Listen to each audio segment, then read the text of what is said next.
Welcome to Wrasslin Raw!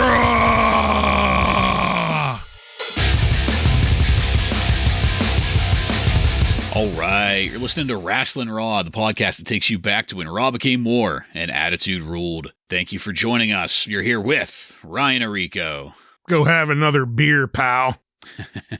Joe Giammatteo. Guys, I wonder if puke is any relation to Stan from South Park. Oh my God. I'm the one and only Jason Bartlett. We're going to examine WWE history, one episode of Raw is War at a time. But first, I just want to say thank you to the both of you for filling in last week. You did a fantastic job. You had some great material to work with. I watched the episode. It was a damn good one. Yeah, full of debauchery and lewd behavior. Yep, exactly how we like it. Yep. Bartlett, I hope you got all of your extracurricular activities taken care of. Yeah, well, for the time being, we'll see. As an 18%er, it's pretty frequent. You never know when you might have to go on another one of those secret missions over WCW headquarters. Flying my elite Blue Angel. Yeah. Well, you took a couple pilot lessons. They let you fly those after that. Well, anyway, again, thank you guys. The episode was great. Both of them. The Raw was great. You guys were great. So I appreciate you guys filling in. So take some of the burden off of my shoulders. In this episode of Wrasslin Raw, we're going to be talking about the Raw that aired on May 25th, 1998. This Raw was recorded at the UTC Arena in Chattanooga, Tennessee, and it features Jim Ross, Jerry the King Lawler, and Michael Cole on commentary. Are you guys ready? I'm ready. Ready. All right, then, let's get into it. There were no preambles to this episode. We went straight to the proper intro and then the crowd exploding. These fans are jacked. As JR ran down the events of the evening. They were, too. It was high energy there. But rather than dwell on some of what we heard in that rundown, which we will be encountering here throughout the episode, some of it not pleasant, the chorus of boos began as Mr. McMahon, flanked by stooges and police officers, came down to the ring. Vince was really loving it here, both the heat and the recap that he gave of the events of last week's main event. And I couldn't help but think of the Three Stooges as he shook Pat Patterson and Jerry Briscoe's hands there in the ring. It was like that old success, success, success, success.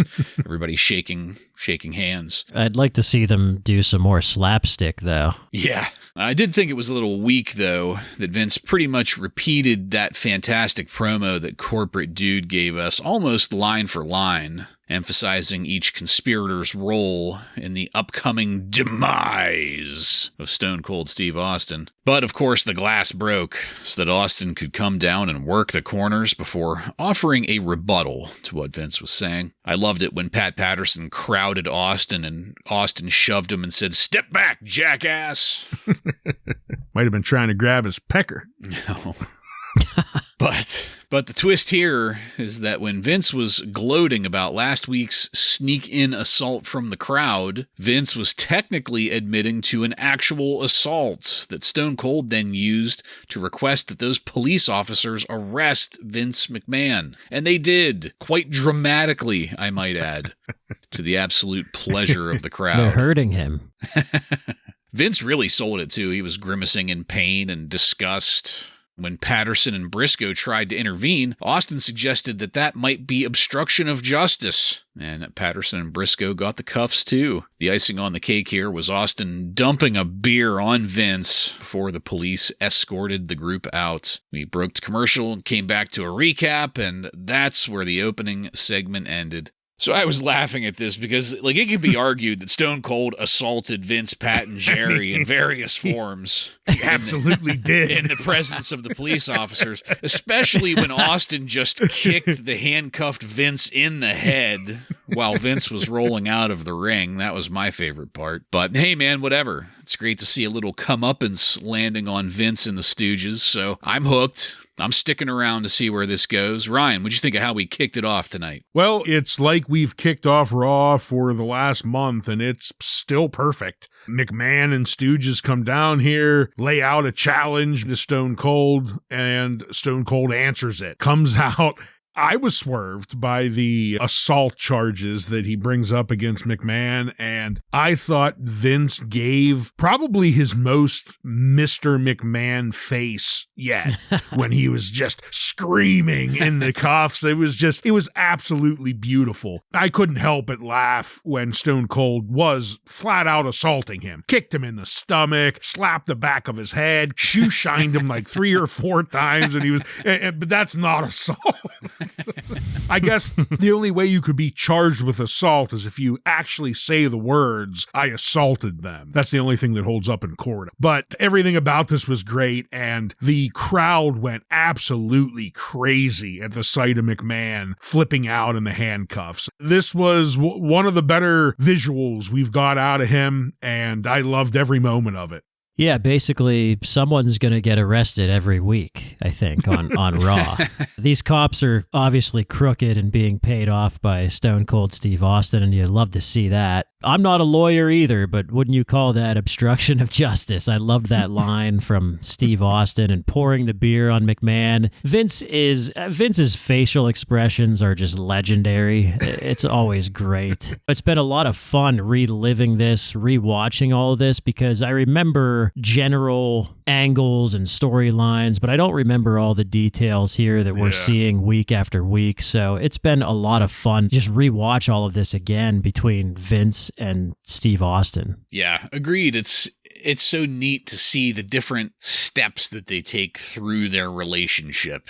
Because it's just, looking back on it from 25 years ago, it's like, oh yeah, that was a great feud. Well, what constituted the feud? What happened during it? And just these little things, they're nothing big enough to necessarily remember 25 years later, but the grand arc of it. Right, exactly. It's nice to see these little pieces of the back and forth between the two of them. It's also been nice to rewatch and realize it's not all just hype. It is great. Yeah. Right. To even now to go back and rewatch, it's just as great, maybe even better, because we know where things are heading. And I don't know. It's just as good as I remember. Worthy of all the hype that it gets, for sure. Yeah, absolutely. Well, I said that I'm sticking around, and whether or not I'm going to continue sticking around is going to be immediately challenged. You're not going to puke, are you? Where's that ship with the missile rockets? Can we blow up the ring?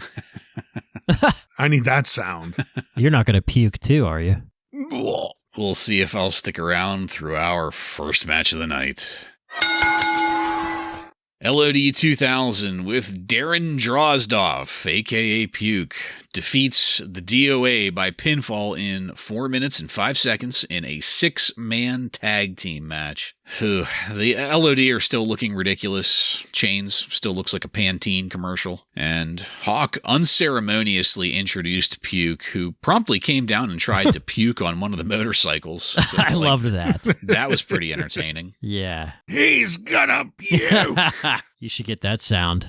Oh yeah, the retching. The word regurgitation was used relentlessly in this match. Puke looked decent in this, as far as I could tell, but this also wasn't exactly the best venue to be evaluating new talent in. I did laugh when JR pointed out Puke's unusual ring attire. It's so unusual that it looks exactly like he could fit in with one of the Headbangers. That's what I wrote too. Draws one over Chains with a decent enough looking sit-down powerbomb for somebody that's new on TV here, and that's all I had on this. Draws appears to have a lot of potential, but it's unfortunate that he had to come in on this angle. Ryan, what'd you think of it? Very similar to you. This match I was very down on, but the introduction of Draws or Puke did get me at least a little bit interested, and I'm pretty sure I've heard before that initially they wanted to introduce him as like the third member of LOD, like an actual member of LOD and not just some random Puke, but then they decided to go away from that. Some random Puke. Him trying to puke on the Titan bikes, I did like that. And I thought he was by far the highlight of this match, even in the ring, not just him debuting here, but I thought his work in the ring was the best out of everyone here. Not that that says much, but his attire, I agree, doesn't look that out of place, especially with the Headbangers. And I don't know, I'm pretty sure that wouldn't have changed Draws's trajectory if he was teamed up with the Headbangers opposed to LOD. I don't think much would have changed, but he at least maybe would have fit in a little bit better. The last thing I'm going to point out, though, is JR did have a little bit of fun because he got to mention that Draws played college ball for Maryland. He got a chub after getting to say that. That's what I'm going to end on, the high note of Draws's college football career. The high note of JR's chub. Yep. Yeah. JR also mentioned where the puke gimmick came from. I guess he puked on live TV during a football game or something. Is that what he said? Yeah, it had something to do with a football game. Yep. Yeah. I mean, anytime I see Draws, I get so sad because of what happened to him later. But yeah, I guess we will enjoy him while he's young and fresh here. And no Sonny with LOD, so that's disappointing. Again, 2 weeks in a row. Is Sonny officially gone at this point? I don't believe so. I think I have some news on her later. She's still part of the Titantron entrance video. Yeah. And again, speaking of Titan, the bikes almost getting chunks blown on them was nice to see. This is where Michael Cole says, I wonder if Puke is any relation to Stan from South Park, which popped me. And I forgot that they went with this Puke gimmick on TV. I always remembered him as Draws on TV. And which they call him that in this match, too. Yeah. I remember, obviously, the Beyond the Mat scene is legendary, but I didn't remember them actually going with this Puke gimmick on TV, so I wonder how long that will last.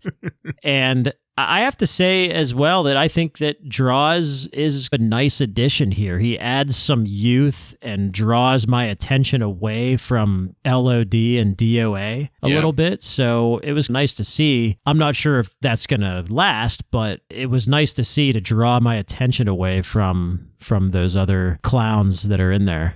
One thing I noticed that I completely forgot is just how big Draws is. They said he's like 6'6" or something when he was in, and when he stood in there, he was taller than both LOD members. I always remembered him being a shorter guy, but not at all. He was towering over everyone in there. Yeah. So, correct me if I'm wrong, but doesn't Draws join LOD whenever Hawk has that whole drunk stumbling around storyline and they kick Hawk out? Yeah, it's part of it. I think Draws is going to be with LOD for some time. Yeah. Okay. Yeah, that's what I thought. Because, Ryan, whenever you said that, just now, I was like, no, I'm pretty sure he is a part of LOD, just not yet. Moving along. Backstage, the police were still dragging Vince and the Stooges through the hallways. It must have been a really enormous arena because they were dragging that out. Stone Cold showed up to reiterate what he had said earlier as we broke to commercial, and when we came back, the police were loading everyone into the back of the police cruiser. All three of them in the back seat. And back in the arena, we got a view of someone, and at this point, I couldn't tell who it was, moving through the upper deck. The camera was like zoomed in on them, but I couldn't tell if it was actually a person that we should recognize or not because it was a dark upper deck. The person was wearing dark clothes and it was really hard to see. So this was a very brief segment, but it was an update on things. So Joe, what'd you think of Vince and the Stooges getting crammed into the police cruiser there? Well, I loved that Steve Austin was assisting the cops here with shoving them into the cruiser. I thought that was funny. More assault. And and Vince, when he was in the back getting dragged out of there by the cops, he was dropping Jerry McDevitt's name, which I thought was also hilarious. Oh, I missed that. Oh, shit. Yeah. Later on, King brings up McDevitt's name, too? Yeah, Vince was screaming, like, my lawyers, Jerry McDevitt, let me call him.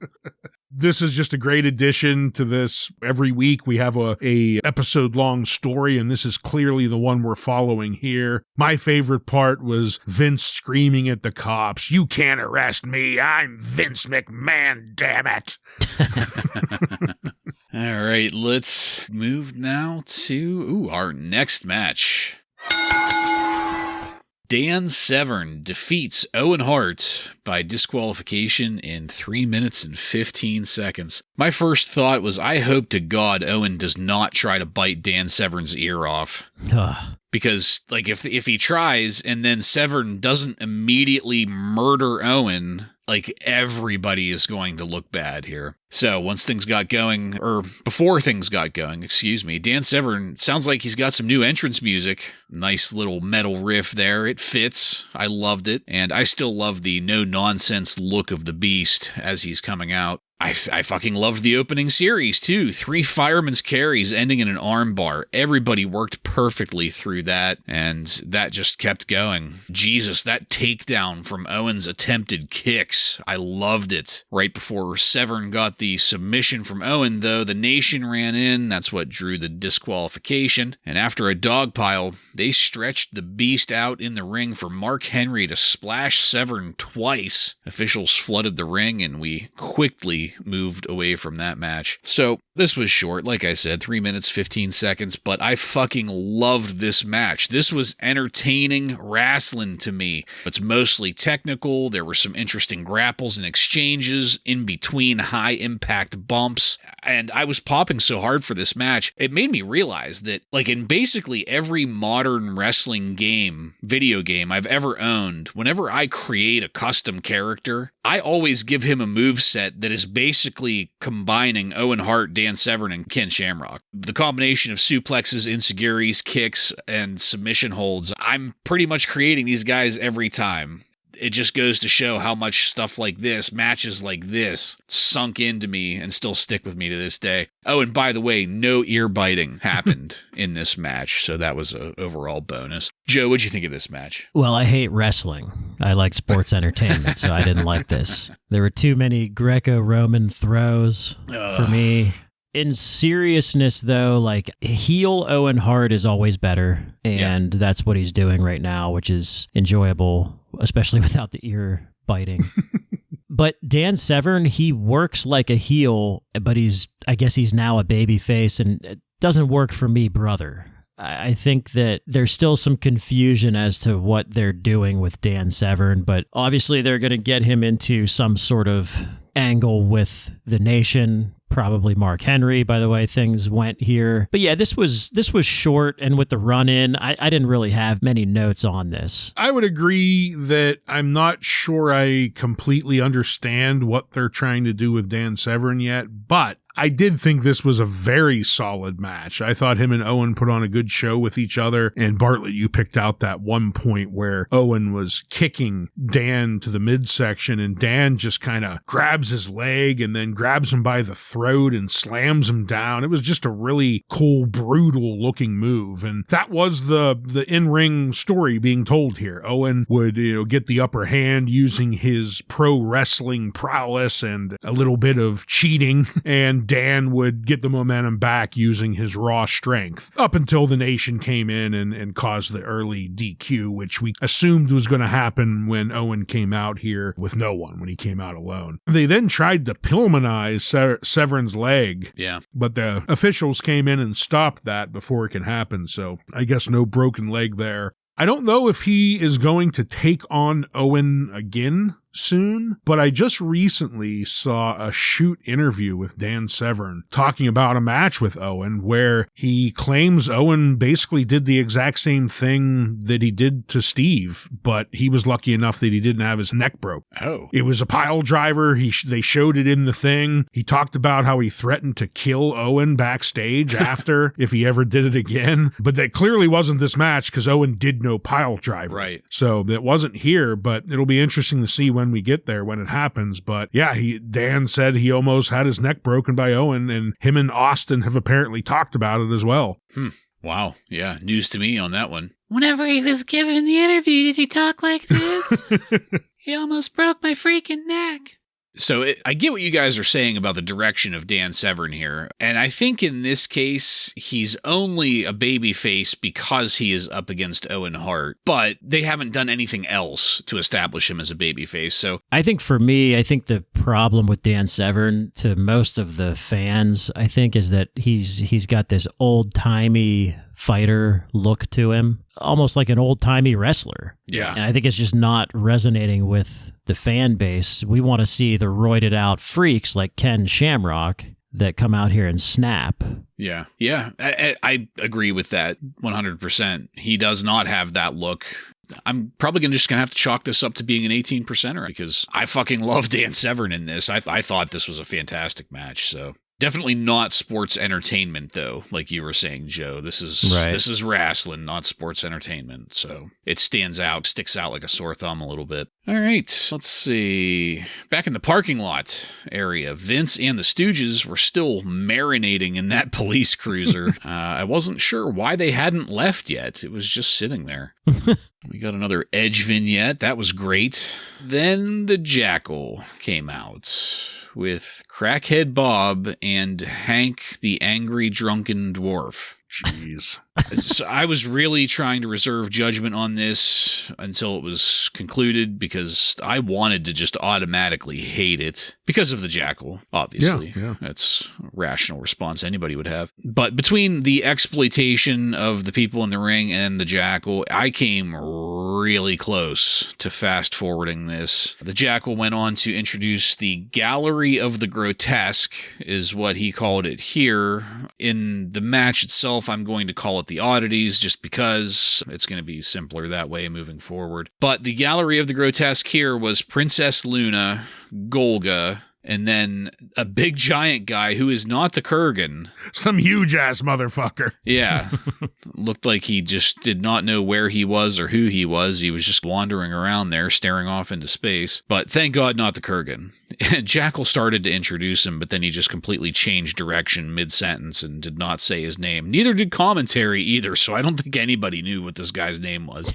But this was going to progress into a match, so I'll pause it here. I don't remember the Jackyl being the one to introduce the Oddities, and I've also never really listened to Howard Stern back then or in the present or any time in between. I don't have anything against him, I just was never a fan. So really I'm in the same spot now as I was when we were teenagers. Hank and Crackhead Bob were just really distasteful to me. Yeah. I did not like that, and while I am glad Luna is hitting the pay window, and Golga, for anybody out there that doesn't know, Golga is Earthquake, I wish it wasn't with the Jackyl because I fucking hate the Jackyl. I already don't like this. I don't want it on my screen. Ryan, what'd you think of it? Yeah, when I saw the Jackyl, I was already in a low place. Yeah. And then he came out with Hank the Angry Drunk Dwarf and Crackhead Bob, and these are names that I forgot about, and those memories should probably just stay back in the 90s with Howard Stern because they are pretty distasteful in this day.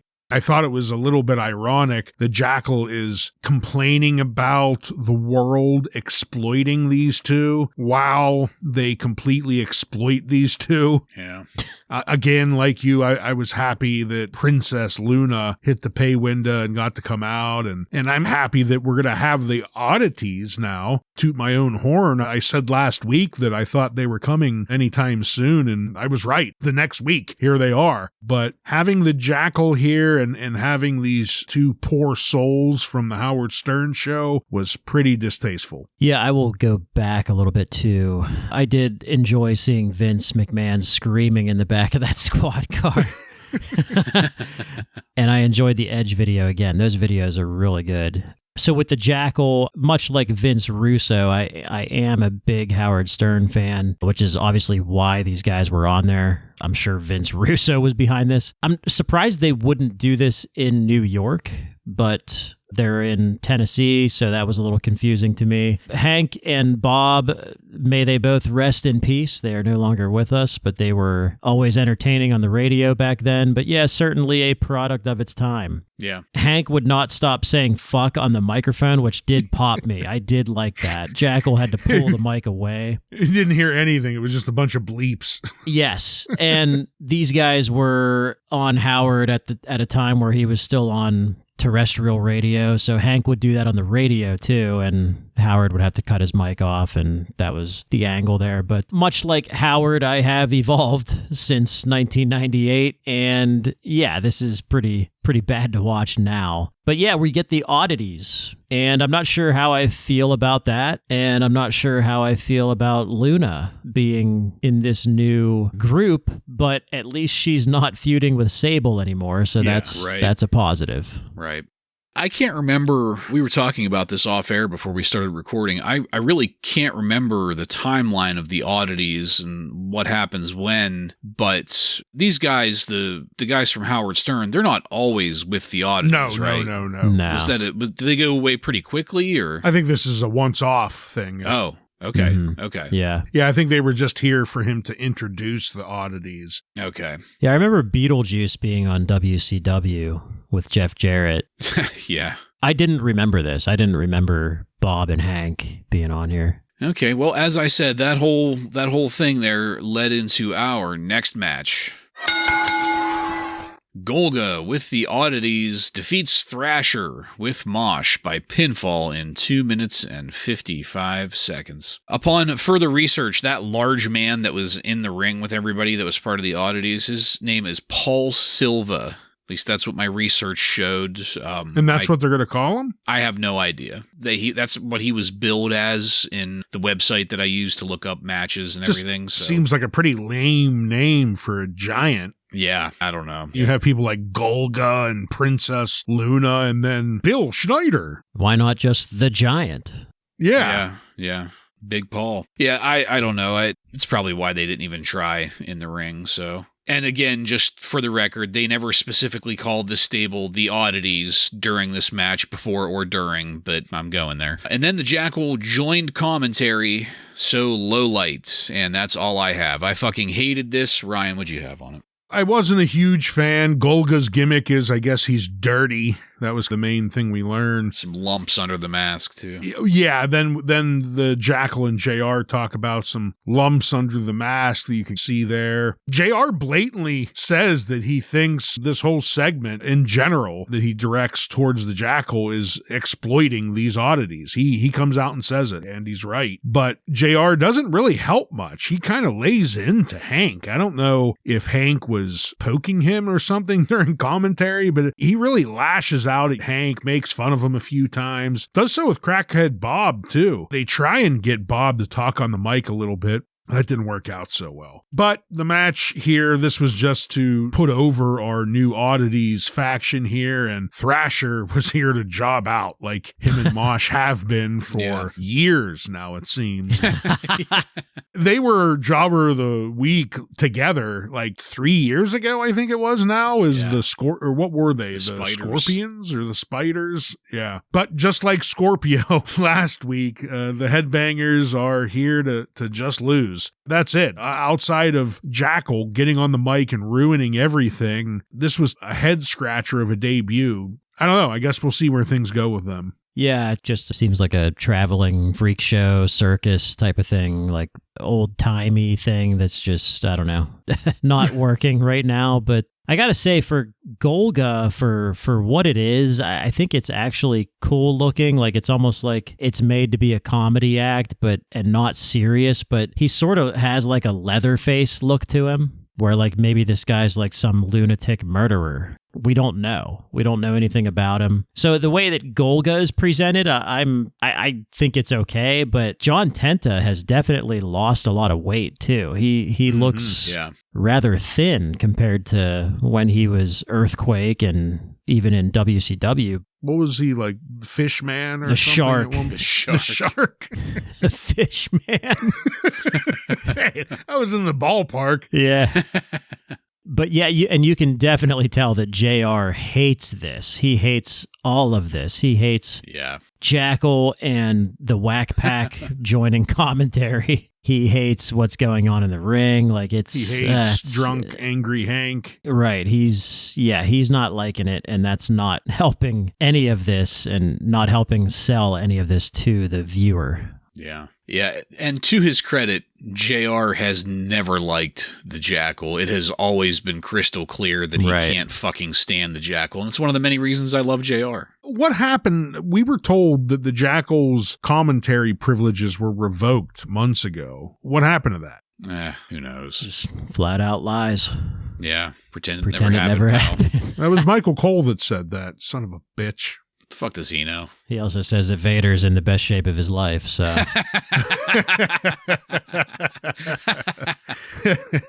All right, let's get the hell away from that.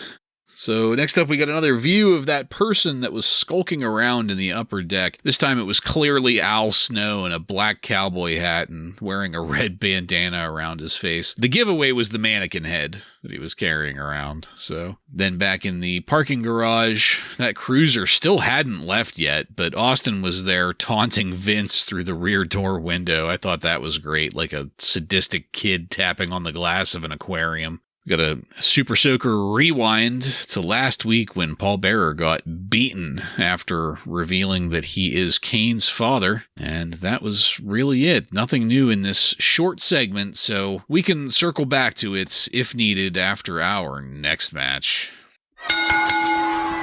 Vader defeats Jeff Jarrett with Tennessee Lee by disqualification in 3 minutes and 48 seconds. Tennessee Lee sounded like he might have had a breathing treatment before tearing into it. He was much more clear. There was no audible wheezes during the intro, so that was good. They're in Tennessee, aren't they? It's that Tennessee air, yeah. That's right. Home. Vader looked winded, though, by the time he got down to the ring. He almost tripped over the ropes climbing in. Best shape of his life. And then Vader stripped off the fat man's shirt before the match started. A keep it on chant started from... He probably should have left it on because that gut of his was shucking and jiving all through this match. JR hit the nail on the head when he said Vader does not look to be in tip-top condition. The DQ got drawn when Kane ran down to attack Vader. That was probably really the only interesting part of this match. And I hate to say that about a Jeff Jarrett match, but there it is. I did pop when Kane and Paul Bearer were exiting and Paul looked into the camera and said, "That's all we need." That's it. So I thought this, like I said, I thought this wasn't very entertaining. It was hard to see Jeff Jarrett through the focal density that is Vader. Vader himself looks like he's 16 months pregnant with an elephant calf. Pennsylvania Joe, what'd you think of this match? Well, I enjoyed my boy Tennessee Lee with his intro and course. doing a great job of distracting the referee, doing his job, really, which is protecting his client. And Vader, I'm so not looking forward to Vader and Kane. I know, right? No. It's actually pretty pathetic because Kane is this monster. He's feuding with his brother, the Undertaker, but we have to shoehorn Vader in there, and man, it's just going to be terrible. I was like, as you were saying that just now, I'm thinking to myself, like, God, I don't want to watch it. That is going to be such a terrible fucking match. What could I even add to this? It was a minute long, and it was mostly around Vader slugging down to the ring. And when JR said he's not in tip-top condition, I lost my shit. I could only expect that was JR's payback for Vader coming back from fat camp not losing weight. Yeah. Because every time he gets shipped away, that's typically what it's happening, right? They're saying, hey, if you lose 60 pounds, maybe we'll put you in a program. And then he comes back and he lost 5 or something.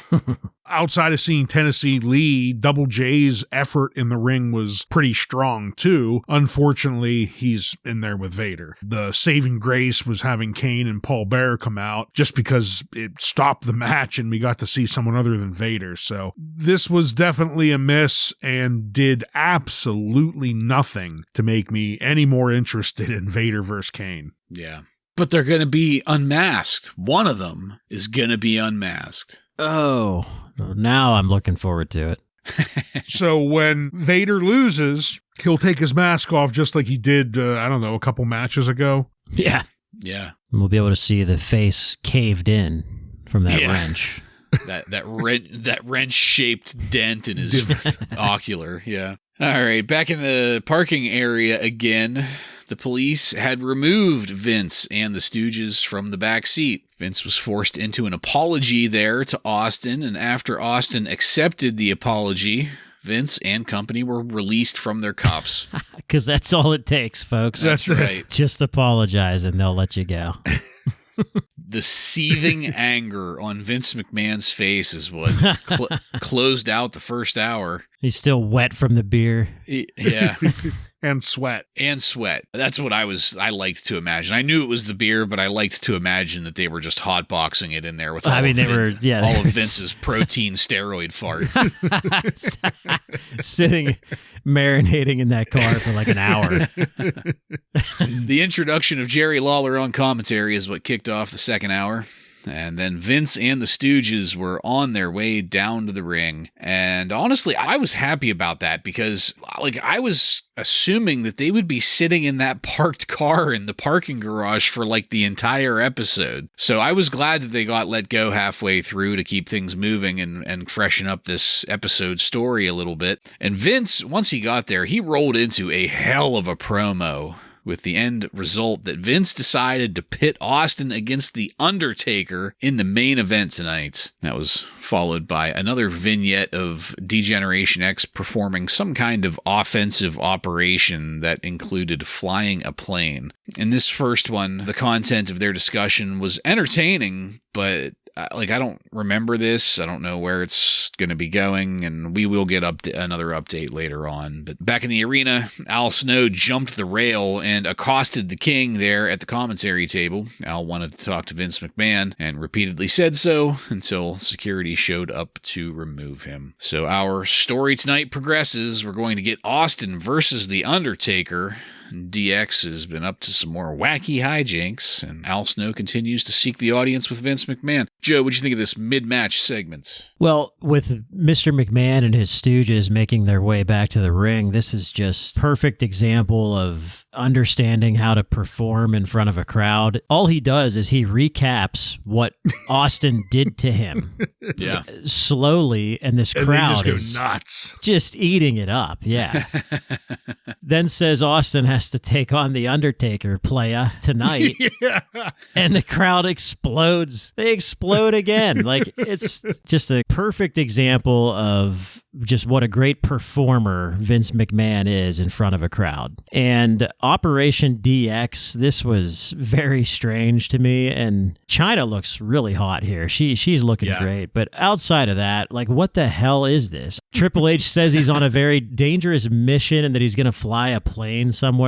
But apparently he also has a match with The Rock tonight. So I'm not sure what the hell's going on here. I'm going to first start all the way back outside the police squad car. And I really got a chuckle over the fact that they forced this apology. But if you remember last week, Stone Cold gave a very non-apology to that plant security guard. And that was good enough. But not here tonight. The cops made sure that it was a heartfelt, appropriate apology before they would take the cuffs off. So I like the distinction from last week. And then McMahon comes down to the ring, and Joe, as you pointed out, just has these fans in the palm of his hand. Each time he says, and then Stone Cold poured the beer down my neck. And then he pauses, and the crowd goes crazy. Perfect timing, and this crowd is eating it up.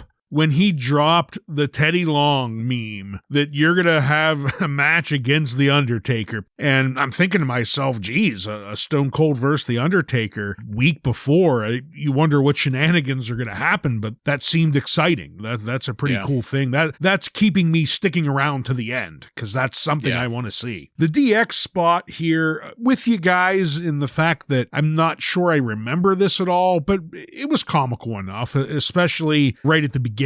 Triple H calls them all to attention, and Chyna straightens up and nut taps both X-Pac and the ass man right in the balls, and she lets out this slight smirk, which was just beautiful, I thought. And then you have Road Dogg laughing at them, and X-Pac rails Road Dogg in the balls, so much so they have to cut the camera and like come back because he must have really hit him. I thought that was pretty funny. And then we learn Triple H is going to fly a mission. He went to pilot school at some point, it sounds like. And then the cherry on the top, X-Pac pulls out a Tommy Boy quote saying, brothers don't shake hands, brothers gotta hug. And they all hug it out before Triple H goes on his mission. So a lot of storytelling here, but really all of it works, in my opinion. Yeah, the DX clip was entertaining. Like, it was funny as hell, but it was just like, what the fuck are you doing? What could you possibly get done at this undisclosed airstrip or whatever the fuck it was? All right, let's go to our next match. Taka Michinoku defeats Dick Togo with Yamaguchi-san by pinfall in 3 minutes and 50 seconds. I didn't have a single note for the first half of this match. And here's the thing. This was actually an entertaining match. The work was good. I thought Taka and Dick worked well together, which isn't surprising, but I don't give a shit.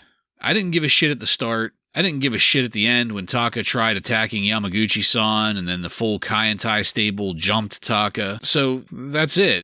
I wanted to get a little extra out of you guys on this one because I was curious. So if you could both just do me a favor. On a scale of 1 to 10, how much of a shit do you give about this program? I'll go first. I'll say that I'm currently at about a 3 after watching this match and seeing what the action can be like in the ring if they only had some kind of story to make me care. Ryan, what about you? That sounds about right. A 3 or a 4 would be about the number I give it. I think I'm like a fucking 1, maybe. Like I think I'm like tired of Taka already. This match in particular was not terrible because they're at least evenly matched. Like they're relatively the same size and same style. But again, this was like obviously they got all their shit in. Yeah, Taka does the same moves every match.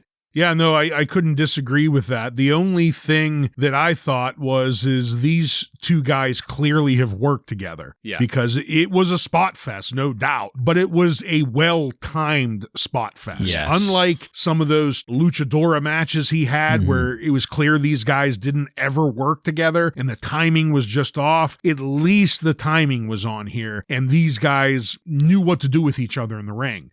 But I don't care because they spoiled what they started with a month ago. If they just would have kept with that storyline, I could have got involved, but then they drug Bradshaw into it and that just murkied the waters for me. And I was very happy though that apparently Bradshaw wasn't in the building. So he didn't come out and help Taka at all. We just got to get that away. But I think the whole expanding Tai and Kai or Club Kamikaze, whatever they came in as, expanding their story to other people did a disservice to the story that could have been started with Taka. Yeah, absolutely. Like you said, this was a spot fest. Absolutely agreed with that. What this made me think of was, like, this is the kind of spot fests that you were getting over in WCW in the Cruiserweight division. This was a good spot fest because it flowed. Yeah. There was that, they were getting all of their shit in, but it wasn't awkward or janky in its timing. Like Taka and the... Taka and the Luchadors. Taka and the Luchadors is, like, it looked like the shit that they're doing on AEW today. Is that a band, Taka and the Luchadors? It should be. Should be now. Taka and the Fishman. Taka and the Luchadors featuring the Fishman. Yeah.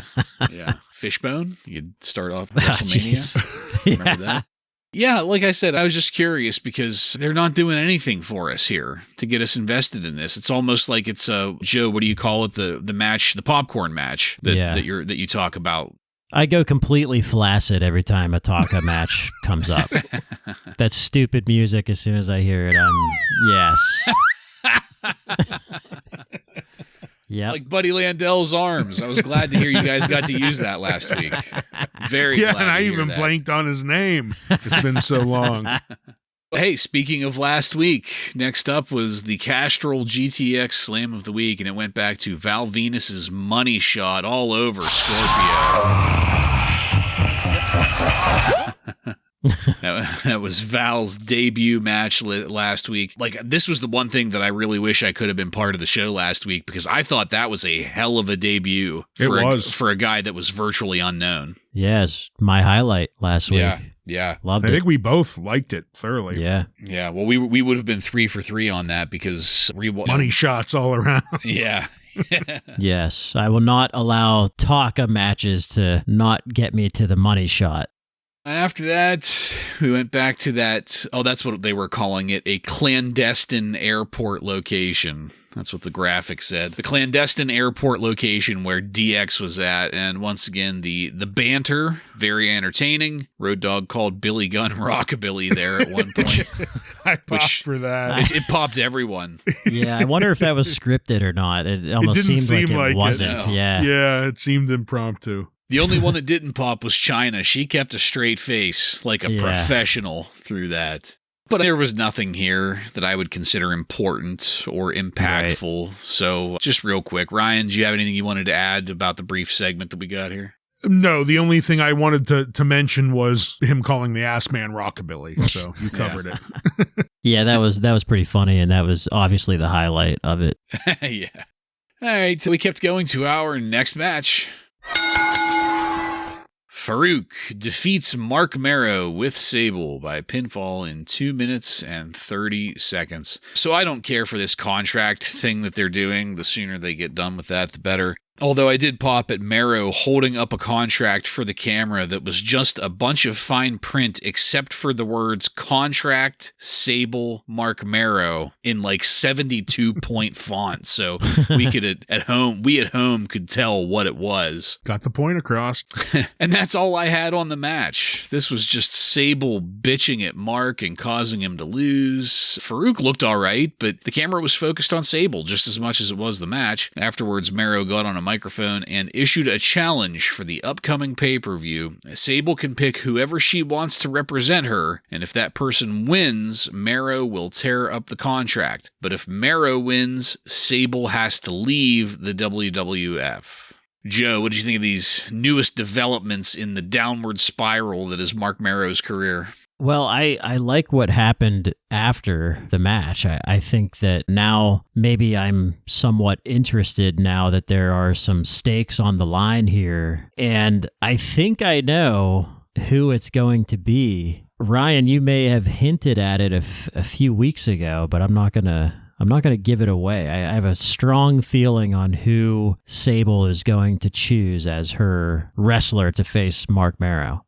I don't have a ton more to add either. Even though Mark's career is clearly over, I thought he looked pretty solid in this match against Farouk, though. It was a pretty decent pairing. Of course, JR wasn't going to pass up an opportunity to talk about Farouk and his time at Florida State playing college ball.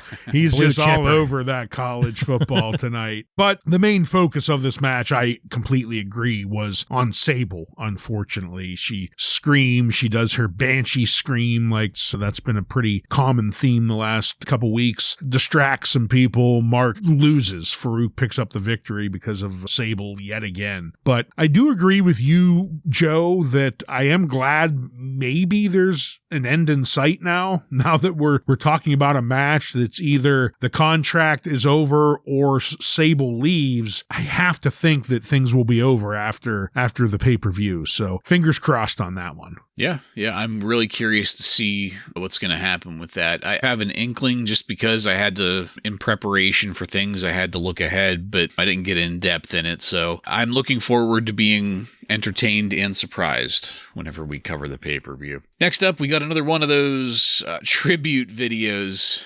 narrated by Vince McMahon. This one was about Pat Patterson. Vince called Pat a model WWF citizen.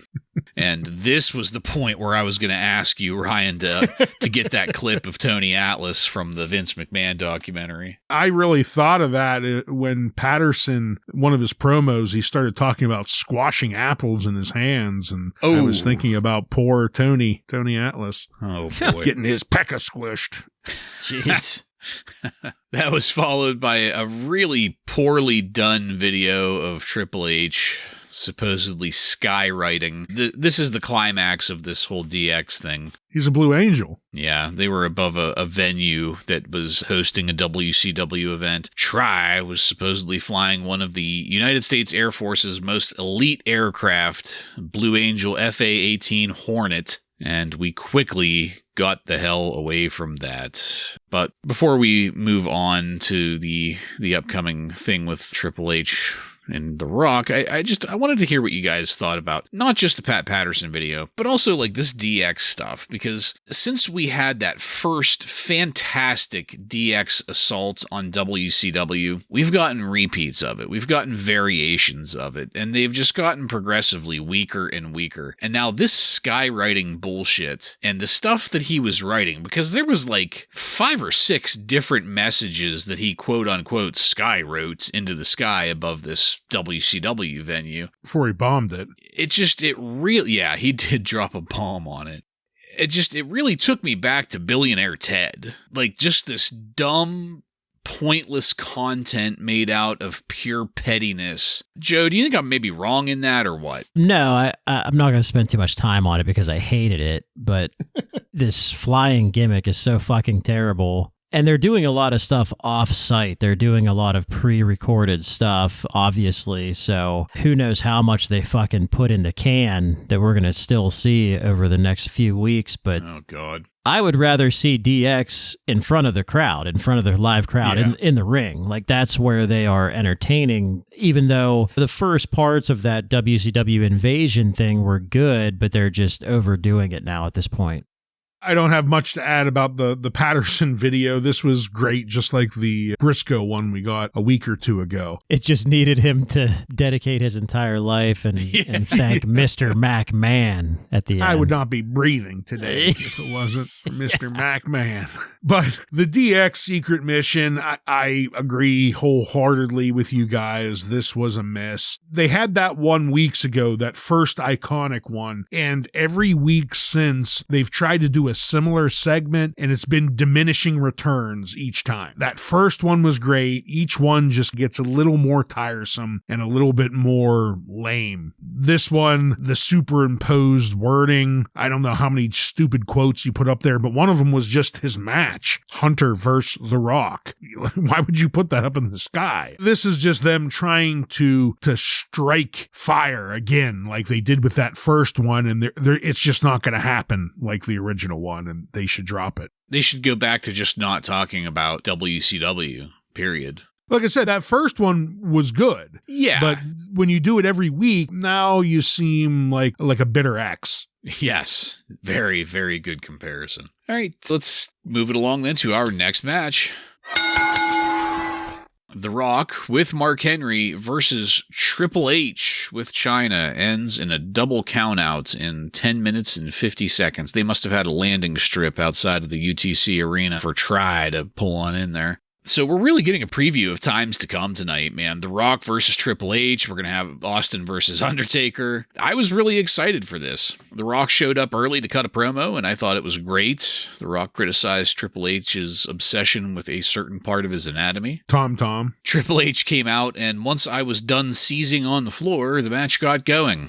After putting Triple H down, I loved The Rock flexing his pecs at trips there. That was great. There was one of those fantastic series of punches between the two where they just go like punch for punch. That was great. We got a nose-to-nose interaction between Mark Henry and Chyna. That looked good. I loved Chyna just no-selling it the whole time. That was fantastic. I really liked the way that Mark and Chyna were interfering throughout this match. That was good stuff. And things ended up going to the outside where the referee gave us the double count out. Things weren't over yet. As Rocky was leaving, Farouk came up behind The Rock and gave The Rock one hell of a pile driver at the top of the entryway. That looked amazing. And that was it. I thought this was a great match. Triple H and The Rock are really into their wrestling styles at this point, and they mesh really well together. The assists from Chyna and Mark Henry were good, and while I was a little ambivalent about the count-out finish, I thought everybody came away from this looking great. So, Ryan, what'd you think of this match?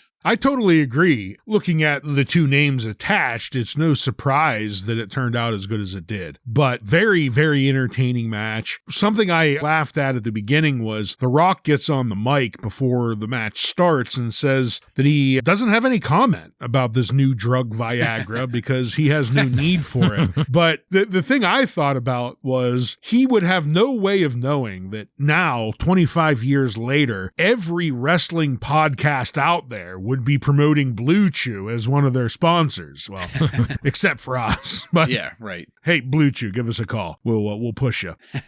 So I thought that was pretty great. This is a match we are going to see many, many times in the years to come, and it's always going to deliver. Even the stuff on the outside I thought did. China gave a great clothesline to The Rock. Yeah. And The Rock sold it. We've had some people out there no sell for China, but he didn't. He made it look like he got hit by a freight train. From there, Mark Henry comes over and she doesn't back down. She just stares Mark Henry down. And I thought that was cool too. All around a very solid match. Unfortunately, we do get a 10 count. We get no real finish here, though not a huge surprise going into a pay-per-view. We got two huge stars that are big up and coming people. So we didn't really want to put one over the other here on a Raw. So that makes sense. But to end it with Farouk planting The Rock on the top of the ramp, that was beautiful. I thought all around this was probably the best match of the night. Yeah, I enjoyed The Rock cutting his promo on Viagra and also calling the fans trailer park trash. I always love when he does that. Couple things for me that made this match really good is, number one, I believe that Triple H could win this match and could win the Intercontinental title, so that makes it entertaining right away. I'm okay with the double count out because it protects both guys, I think. Yeah. Nobody came out of here looking bad, like you mentioned, Bartlett. So I didn't mind the double count out here. And I really enjoyed the work here by both people outside of the ring, Mark Henry and China. Each guy had just one crony with them. It was just China. There was not a whole DX out there, and it was just Mark Henry. It wasn't the whole nation. So I thought that was a nice touch. Yeah. Second half of this match there's a lot of near falls. Both guys are kicking out when you thought it was over. So this was a really good match. And Farouk's pile driver, his pile driver on the Rock, this is the second or third time he's done that now, and it's like the best I've ever seen. Like, it looks great. The Rock almost sells it a little bit like RVD, where he bounces up a little bit. Yeah. And this one was really good because it was on the steel ramp, and of course JR lost his shit when that happened, reminding us that is solid steel up there.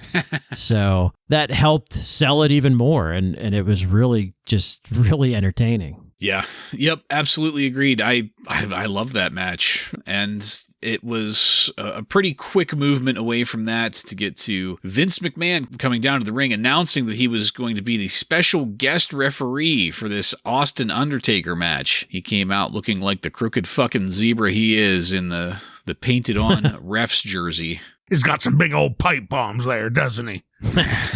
Oh, before I forget, I wanted to mention, you guys both mentioned The Rock making the statement about Viagra. My favorite part of that was after he said it, Jerry Lawler said, "Is it possible to overdose on Viagra?" And that is what took us into our final match of the night. Stone Cold Steve Austin versus The Undertaker ends in a no contest before it can get started. The Undertaker did not seem to be too happy about the situation once he was down to the ring, facing down Mr. McMahon until finally getting Vince by the goozle and choke slamming him there in the ring. This was completely out of nowhere and with no indication or reason why it was happening. But then, just as Taker was setting Vince up in a tombstone, Kane and Paul Bearer ran down with Kane attacking in the ring. He and Taker wound up at ringside until the fight overflowed the crowd barrier and ended up out in the crowd, moving away from things. The Stooges came out trying to get Vince up, get him moving. When the glass broke, Stone Cold ran down and stunners were dished out to Briscoe and Patterson. Austin then tied Vince up in the ropes and grabbed a steel chair, getting ready to smack Vince in the old noggin with it. But then Dude Love came running out with a chair of his own, and Austin took a full baseball swing straight through Dude Love and Duder's chair, putting Dude to the mat. One of the Stooges was able to untangle McMahon, and as Stone Cold was marching away up the entry ramp, he turned back to give Vince McMahon the bird one last time as we faded to Black. So, fellas, I thought this was a tremendous way to finish out the episode. We got some pretty clear signaling from The Undertaker that he would not be participating in Vince McMahon's bullshit. We got a decent final reminder of the main event that we have to look forward to at next week's pay-per-view. We got a hell of a capper to another great episode. So, Joe, please, what'd you have on this match and the way Raw ended tonight? What a finish. This was a great finish to the show and a great money shot, if you will. Yeah, this is, man, Undertaker, Steve Austin, Vince McMahon, Kane. There's all kinds of good stuff here. And Vince, this is another example of this stuff has been really fun to rewatch because I don't remember any of this. I didn't expect Undertaker to choke slam Vince McMahon to hell. No. And he did, and it was very entertaining. And then Kane and Undertaker going out, fighting into the stands was great. Those fans are just bloodthirsty, but they're also respectful, giving them their room to fight. You don't want one of those guys landing on you. Yeah. And Vince's facial expressions while he's tied up in the ropes. Again, he's just a great performer. And Mick Foley clearly told Steve Austin to swing for the fences, kid, whenever I come in there, because that was brutal looking. But what a finish. The fans got exactly what they wanted, and they popped their asses off the whole time. Yeah, I couldn't agree anymore. This is how you end a go-home show. This is how you do it. Yes, we didn't get the match as promised, Stone Cold versus The Undertaker, but I think we expected that, and what we got was maybe just as great. Vince McMahon coming out in his referee shirt. He had to make sure he got a little extra mileage out of that painted-on ref shirt. That was good. He's flexing. That's when we get that line from JR saying, he's got some big old pipe bombs, don't he, there? Look at his chest poking out. And the King was going nuts. But I did not expect The Undertaker to chokeslam McMahon, but I am so glad that happened. Bartlett, I think you said it was The Undertaker saying, you know what? I'm not playing your fucking games. I'm not going to be your errand boy to go punish Stone Cold just because you're angry at him. I've got my own story, and that's with Kane. And that's what was so great about this ending is we have our two best stories that we highlight here. We've got Kane and The Undertaker. They fight each other up into the crowd. People were loving that. And then we end it with McMahon, Dude Love, Stone Cold, the Two Stooges. That whole thing is the real ending here. All of these pieces just come together masterfully to create a really good ending. Yep. Absolutely agreed. And as you said, fantastic way to end a go-home show. The correct way to do it. So, as I said, we faded to black. Let's take it on over to highlights and lowlights.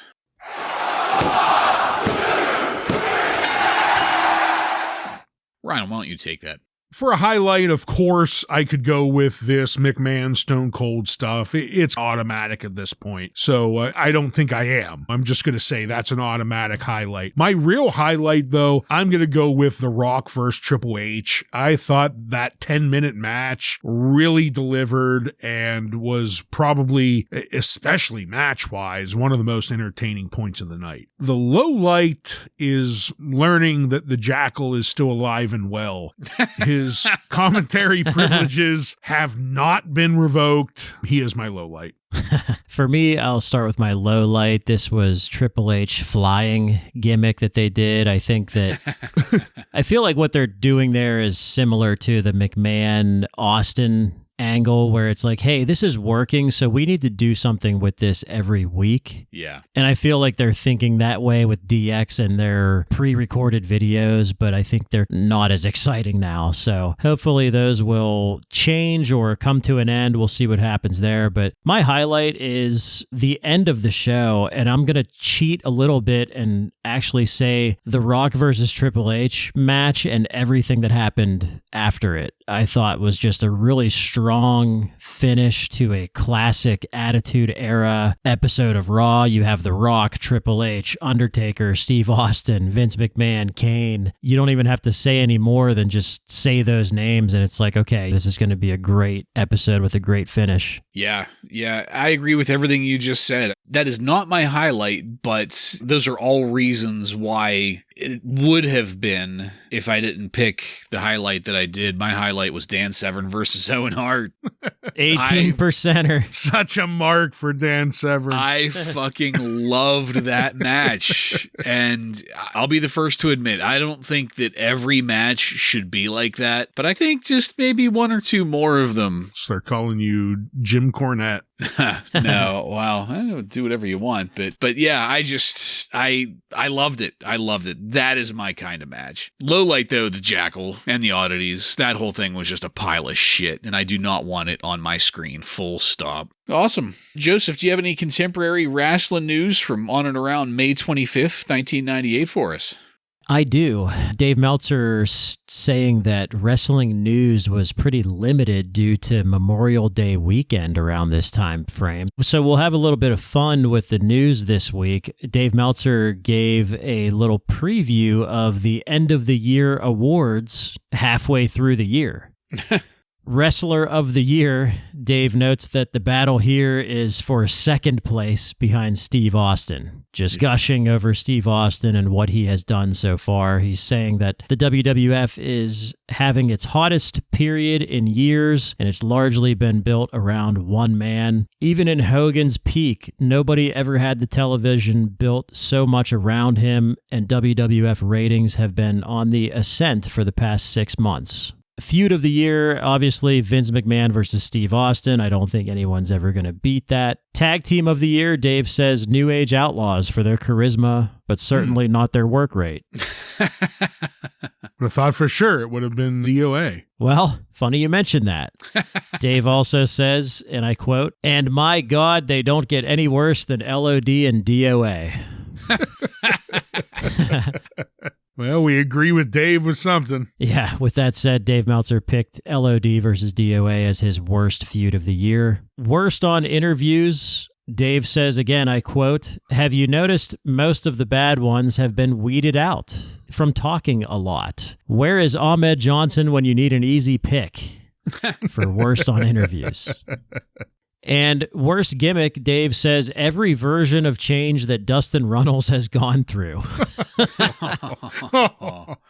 So that's a little fun with Dave Meltzer's preview of end of the year awards halfway through the year. Sunny has voluntarily removed herself from the scene due to a personal situation. There's not much information on that, but for now, Sunny is not around. Not sure if she's going to come back. Her issue is with Sable, the personal issue. I believe this is that time period, yeah. And last piece of news here comes from Seattle, Washington. The Seahome High School basketball team in Seattle was doing an assembly in front of the school where the basketball team began doing the crotch chopping and screaming, "Suck it." I'm so glad that's starting. All of the angry mothers. The principal at the school freaked out and canceled the team's games in the playoffs, forcing them to forfeit out of the playoff tournament. God. That's fantastic. And that is where we will end the news this week.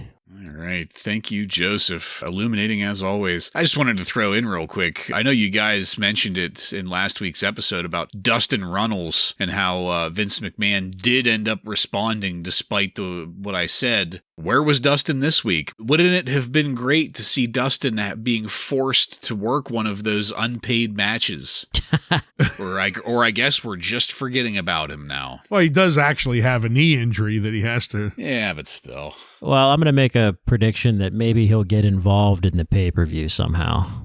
Okay, we'll see what happens. And just a final bit of news, a more serious topic that we wanted to bring up before we ended the show. It came across the wire that this week, baseball legend, WWF Hall of Famer Pete Rose passed away. And I'm usually not one that thinks about or really pays attention to celebrity deaths, but that one was a little rough on me because we just had WrestleMania 14 not too long ago. One of the best segments in WrestleMania history. I don't remember laughing that hard at hardly anything that we've gone over so far. So I'll kick it over to you guys if you have anything you want to throw in there. But man, Pete Rose will absolutely be missed. One of my all-time favorite celebrity guests in the WWF.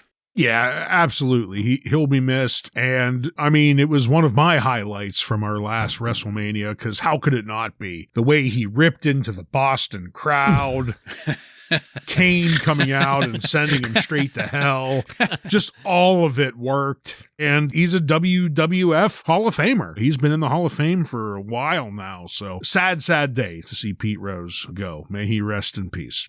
Pete Rose delivered a perfect payoff to Kane smearing people week after week. Yes. Yes. Pete may be gone, but that moment will live forever. Him ripping the Boston crowd a new one and then getting destroyed by Kane. We have that available for us to watch over and over again. He may be barred from the Baseball Hall of Fame, but he is in the Wrestling Hall of Fame. Hell so yeah. We could take comfort in that. The last time we were here, we kicked your asses. I sent him tickets, but he couldn't bend over to pick them up.